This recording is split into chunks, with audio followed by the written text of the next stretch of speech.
Ayan, so finally nandito na tayo ngayon sa unit ng aking client, yung si Ma'am Madeline. Ang inat!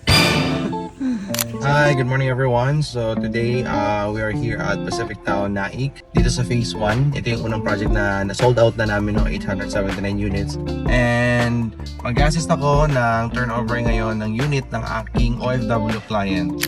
So yeah, we're here and tayo ngayon para sa punch listing ng aming OFW client, and ganito yung process namin. So maraming mga finifill out on their behalf.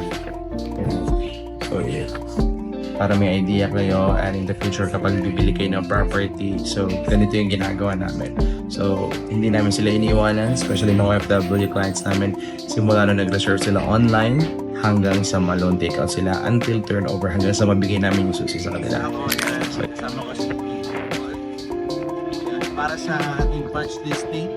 So i-check natin personally yung unit, kung may mga dapat bang i-repair, kung may mga minor repair, and if wala, then we will accept the unit and makukuha na natin yung susi.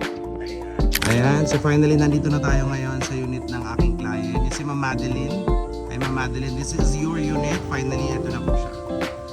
Ang inat! So this is your carport. Ayan. So inspect ko po yung unit niyo, ma'am. Ang ganda ng unit mo, ma'am. Ayan. Oh, malikabok lang of course, pero lilinisin natin. Pagka sila na maglilinis ito. Pero ito na po yan siya lahat. Naka-include sa palilikod nito, no? Ganda. Wala na siyang ano, yung lababo niya. Ito yung CR. Okay, sige guys, mag-inspection lang ako. Alright, so nandito na tayo ngayon sa second client natin. So for another listing. So let's go. Silipin natin yung loob. Ito yung unit niya.